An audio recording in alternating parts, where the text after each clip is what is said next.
প্রিয় দেশবাসী, যারা আপনারা আমাকে কাছ থেকে দূর থেকে দেখছেন, সবাইকে আন্তরিক অভিনন্দন। আসসালামু আলাইকুম রহমতুল্লাহি ওবারাকাতু।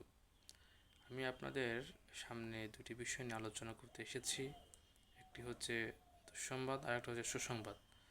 দুঃসংবাদটা হচ্ছে যে আমাদের হৃদয় স্পন্দন হযরত মুহাম্মদ সাল্লাল্লাহু আলাইহি সাল্লাম নিয়ে এক পুলিশ সদস্য ভাই কটূক্তি করেছে। সে বিষয় নিয়ে একটি আলোচনা করব। আসলে এই সমালোচনা করা, আমাদের রাসূলুল্লাহ সাল্লাল্লাহু আলাইহি সাল্লামকে নিয়ে যে ব্যঙ্গগুলো করা, এগুলো রাসূল সাল্লাল্লাহু আলাইহি সাল্লামের মান সম্মান ইজ্জতের উপর আবরুর উপরে যে সমস্ত কথা রোপণ করা, সেগুলো নতুন কোনো কিছু না। সেটা রাসূলের যুগ থেকে চলে আসছে। রাসূল সাল্লাল্লাহু আলাইহি সাল্লামের অর্ধাঙ্গিনী হযরত মা আয়েশা সিদ্দিকা রাদিয়াল্লাহু তাআলা আনহা নিয়ে যুদ্ধে গিয়েছিলেন।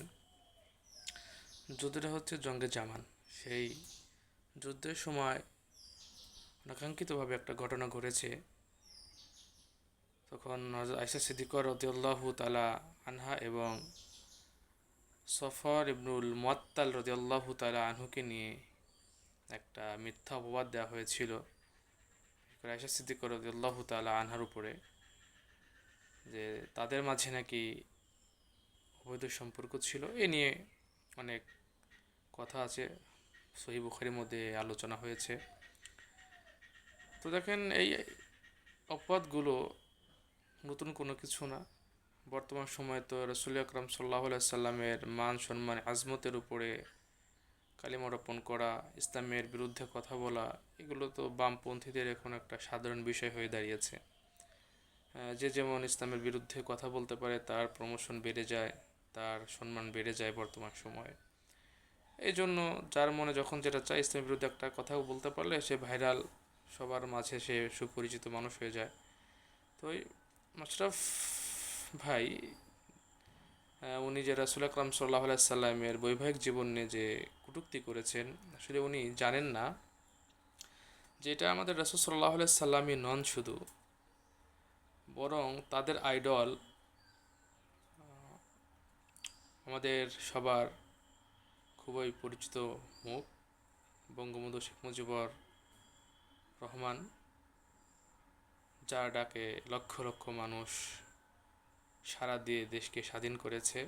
তিনিও কিন্তু অল্প বয়সে বিবাহ করেছেন। তার আত্মজীবনীটা পড়লে আপনারা বা আমরা সবাই বুঝতে পারবো উনি কত বছর বয়সে বিবাহ করেছেন। শুধু তাই না, আমাদের জাতীয় কবি, বিশ্বকবি রবীন্দ্রনাথ ঠাকুরের পিতা এবং রবীন্দ্রনাথ ঠাকুর, উনি কত বছর বয়সে বিবাহ করেছেন, তাদের আত্মজীবনী যদি আপনারা পড়েন তাহলে অনেকটা ক্লিয়ার হয়ে যাবে যে অল্প বয়সে আসলে বিবাহ করাটা কী উপকারিতা আছে, সেটা আপনারা বুঝতে পারবেন।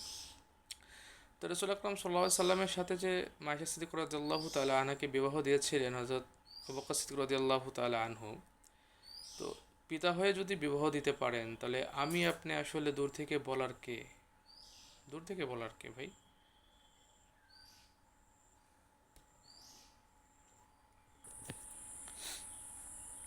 আসলে দুঃখের বিষয় তো তখনই হয় যখন একটা পুলিশ ভাই একটা মহিলাকে প্রশ্ন করেছিল যে আপনি টিপ পরেছেন কেন। তখন এই টিপ পরেছেন কেন এই প্রশ্ন করার কারণে তার চাকরি চলে যায়।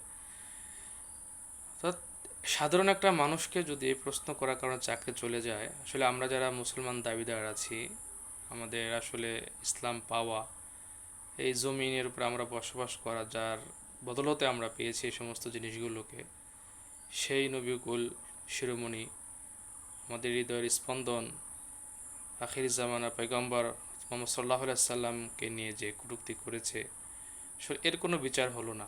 প্রথম নাম্বার কষ্টের বিষয়টা হচ্ছে এটা, একটা টিপ নিয়ে প্রশ্ন করার কারণে এক পুলিশ সদস্যর চাকরি চলে যেতে পারে। আমরা মুসলমান দাবি করি আমাদের বিশ্বনবী জনাবে মোহাম্মদ মুস্তাফা সাল্লাল্লাহু আলাইহি সাল্লামের আজমতের উপরে, সম্মানের উপরে, তার চরিত্রের উপরে কালিমা রোপণ করে, তার কোনো কিছু হলো না। এটা খুবই দুঃসংবাদ আমাদের জন্য। আর আরেকটা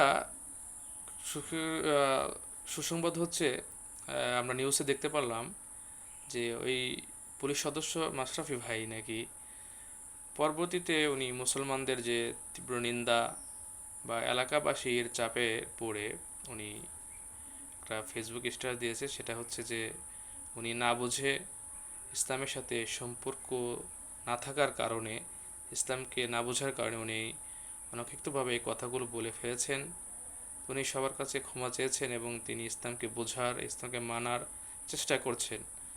আর তার এই কথার কারণে উনি ক্ষমা চেয়েছেন।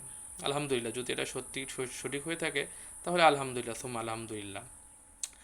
আর আমাদের একটা বলছিলাম যে একটা দুঃসংবাদের কথা বলবো, সেটা হচ্ছে যে আমাদের মাঝখান থেকে আসলে সবচাইতে নবী প্রেমিক দাবিদার ডিজে পার্টির প্রধান হোতা তাহিরি সাহেব, সবার মুখে মুখে শোনা, আসলে জানি না সঠিক তথ্যটা কি, সবাই বলছে যে উনি নাকি দুনিয়া থেকে চিরবিদানে চলে গেছেন, তারে কোনো জায়গায় খুঁজে পাওয়া যাচ্ছে না। আসলে ওনাকে আমাদের বর্তমান সময়ে খুবই প্রয়োজন ছিল, খুবই প্রয়োজন ছিল। কারণ শাহেখ আহমদুল্লাহর একটা কথার ব্যাপারে যখন উনি তাকে মামলা দিবেন, এটা করবেন ওটা করবেন, এবং শাহেখ আহমদুল্লাহকে যারা পক্ষ নেবেন তাদেরকে মামলা দেওয়া হবে।